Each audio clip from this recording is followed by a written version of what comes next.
What's up, internet marketers? This is Richard Chancey with richardchancey.com. Hey, today I want to dive in and explain something to you that you may not know. I am actually in the process of interviewing people that are in or want to be in the membership site business, and it's like drinking from a fire hose. I am learning so much about what it's like to be at the beginning again. Because I was at the beginning about 7 years ago, and I feel like I know what it means to be at the beginning. But every time I engage with somebody that's either about to launch a membership site or they just launched their membership site, I'm hearing things from them that sound familiar that I totally forgot about. One of those things I wanted to talk through with you today, and it's what does a basic funnel look like for selling products online, selling memberships to training sites and those kind of things. So I wanted to spend just a couple of minutes running that down with you. Now, you'll notice in the description here that I've got a link in there to a breakthrough call. I am doing my best right now to do research about this industry so that I can really understand where you are. I'm doing a 30 to 45 minute call with people where we're walking through 8 questions that I ask and my team asks when we get stuck. Their questions are specifically designed to help you get unstuck. So if that sounds like you, if that's something you're interested in, you just want to sit and talk about your business for 30 or 45 minutes, I will ask these questions. And the whole point is to help you break through, because we're building a breakthrough company. We want to help people break down, break through, and break away. And break down, I mean break down the problems. So if you're interested in that, go ahead and click the link. Outside of that, let's take a look at what a funnel looks like to sell membership sites or membership site memberships, online training, whatever you want to call it. I've been doing this for about 7 years. Today, we will run 18 webinars 3 to 4 times. So at a minimum today, I'm going to do 51 hours of training, which is brilliant for me because I tend to lose focus in things in a relatively short period of time. The cool thing about it is webinars don't lose focus. They keep working when you get distracted or you get a new idea and you start working on that. So with that being said, let's look at what a typical webinar funnel looks like. So this is what my webinar funnel looks like. Now, this is a simplification. If you've ever done a webinar, you know that this can be relatively complex, but this is basically the way that it works. Over here on the left, we got our traffic. Our traffic comes from email, paid ads, our traditional sources like networking or speaking at events, whatever you do to generate leads for your business, whether that's training or selling consulting or coaching, it's a source. And then organic traffic, which is, for those of you that are big fans of SEO and organic traffic, in my personal opinion, it's kind of like witchcraft. Google changes their algorithm on average a little more than 1 time a day. They all change their algorithms a lot, but organic's definitely something that you should be doing. It's just, in my opinion, very hard to turn on the volume of traffic that you need to be able to be successful. If you're going to be successful in an online business, you got to figure out how to spend $1 and get back $3 or $4 pretty quickly.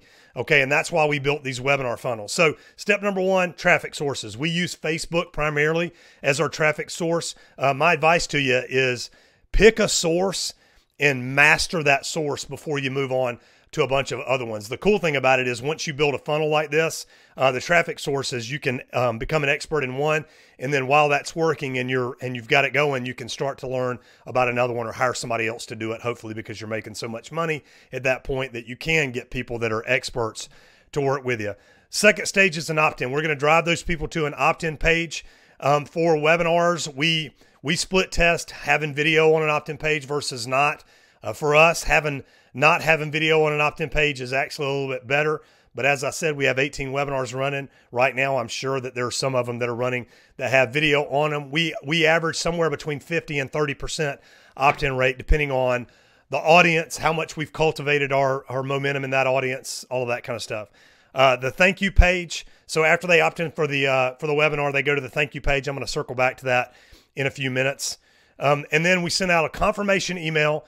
We've got reminder emails and then the webinar. So most of our webinars we run 3 times a day. If you saw an ad for a webinar today, most of the time, if you saw the ad today, the webinar would be tomorrow or the following day. That's the way we set them up so that there's a little bit of space to get it on people's calendar. And then the other thing that we're trying to do in our confirmation and our reminders is do something that Frank Kern calls indoctrination. Here's what that means. You're going to actually start adding value to people before they get into your webinar. You're kind of priming the pump, but the reality is people need to know that you care about them. Care is the often forgotten element of a successful online business. 5 to 7 years ago, the people that were in this business that were the 800-pound gorillas didn't seem to care a whole lot about the people they were doing business with. Now it's exactly the opposite. If you look at the big people in this industry, the one thing they all have in common is this desire to help people go to the next level. And it's true for all of them. If you've gotten to know any of these people, especially on a personal level, you'd absolutely see that. So in the confirmation and reminders, we're going to do a little bit of indoctrination. We use video in there and try to teach people things that are related to the idea that we're going to teach in the webinar. Then we've got our webinar. And then in our webinar, we're going to, and this is so important, I see a lot of people that don't do this well.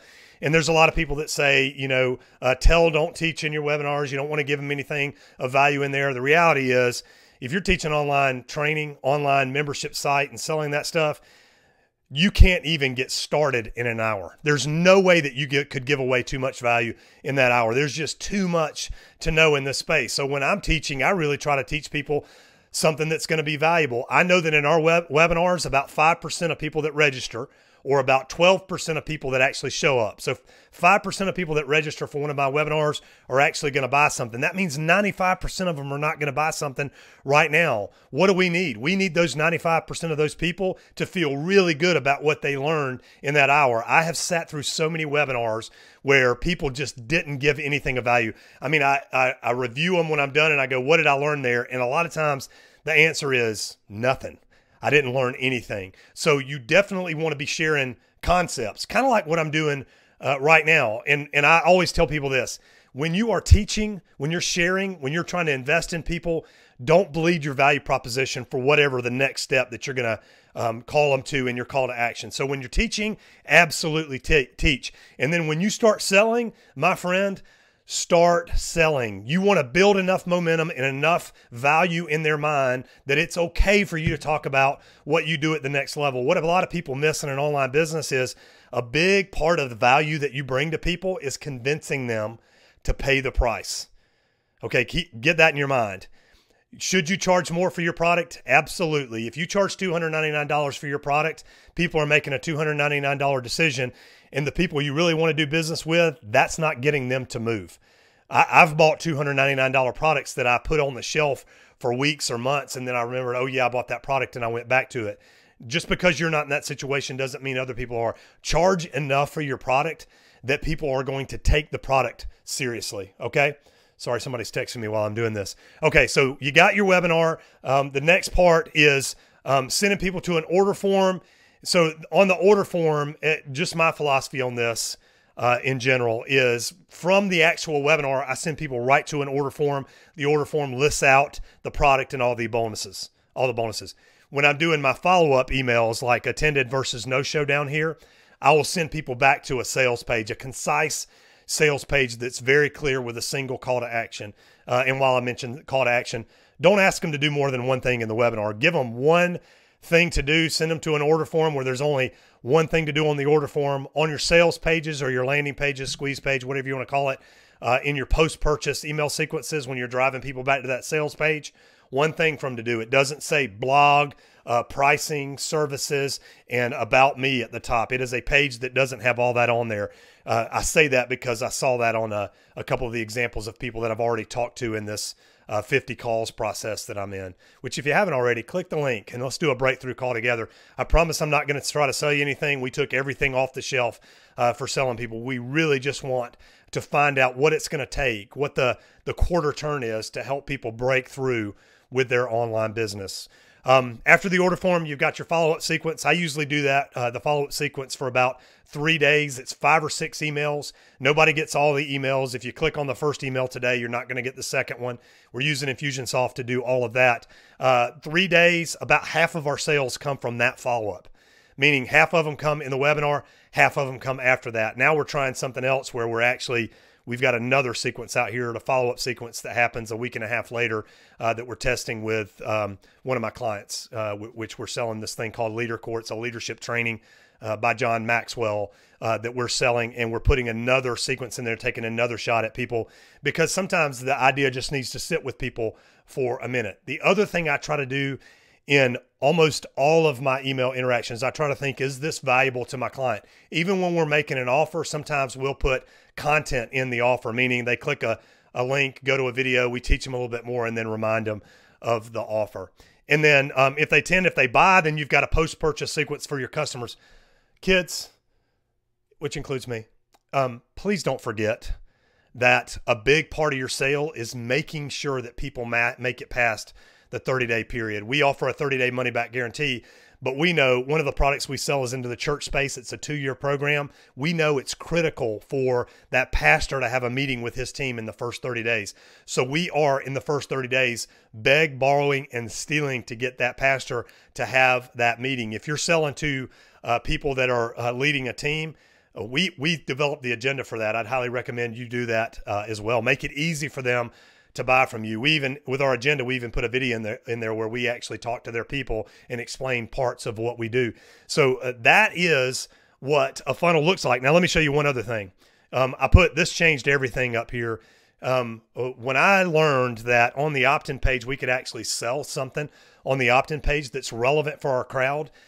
With the John Maxwell thing right here, we're selling a mentor's guide to everyday growth. You can actually get 20 of John Maxwell's best lessons on dealing with challenges for, I think it's $97 right here.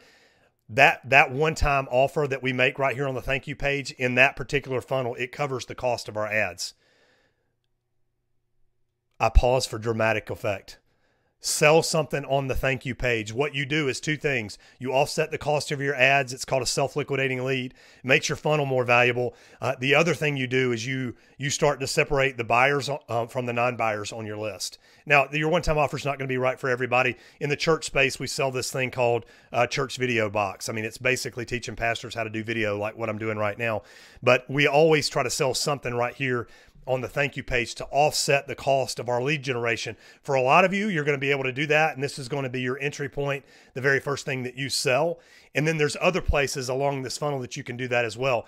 That part right there alone will get a lot of you unstuck in your marketing, okay? Hey, if you're interested in doing a breakthrough call with me, just click the link above. You'll go to a Calendly link and be able to pick a 30-minute block that's going to work on your calendar. Obviously, it works on mine. I would love to spend a few minutes diving into these 8 questions that will help you break through to the next level in your business. If you're stuck, click the button and let's get going. Thanks so much, and I will see you in the next live stream. Richard Chancey from richardchancey.com signing off. Thanks for being with me.